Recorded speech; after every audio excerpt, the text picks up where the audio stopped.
Released 24 years after Gladiator 2 starts 16 years after Maximus' death, and it says as a main character Hannes, played by Paul Mescal, who lives with his wife in Numidia. Lucius gets captured as a slave by the Romans. Lucius wants to kill the man that brought despair and killed his wife. Rome, it's not the dream that Marcus Aurelius was hoping for, and under the guidance of the two emperors, Rome is in despair. The Senate, guided by Lucilla, is plotting against the demise of the two emperors to get to Rome become great again. There's plots, lots of blood. There's everything that you would expect from the Gladiator movie. I must say, the best performance in the movie are by Pedro Pascal, Joseph Quinn, and Denzel Washington. Pedro Pascal does an amazing job in playing General Marcus Acacius.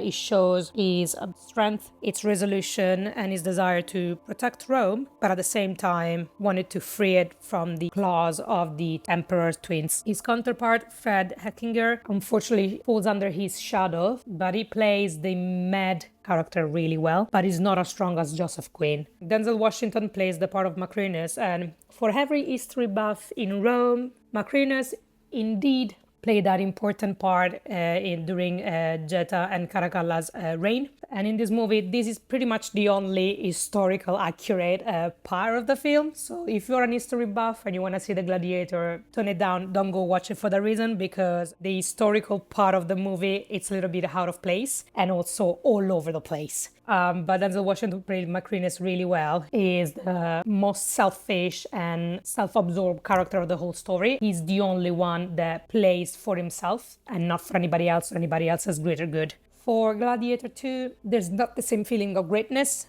Paul Mescal was given the task of filling these big shoes that belong to Russell Crowe. He has a really great performance. He tried really, really hard to embody the same kind of righteousness. However, it does fall a little bit short in spite of all the effort to bring another heroic characters to life. By the end of the film, it doesn't feel like he can achieve the same kind of relief in bringing Rome back from his ashes. So among all the characters, unfortunately, being the main character and being the pillar of the movie, Paul Mescal does fall a little bit short. But it's not to say that there isn't potential for him to do good.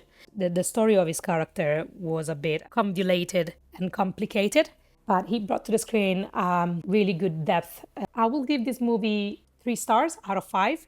Because it was highly entertaining. It's an action-packed movie. There's lots of CGI. It's a movie that tried to recreate the greatness of the first movie. It feels like, in a way, it was still a little bit rushed, and it wasn't the original project Ridley Scott was envisioning for the character itself.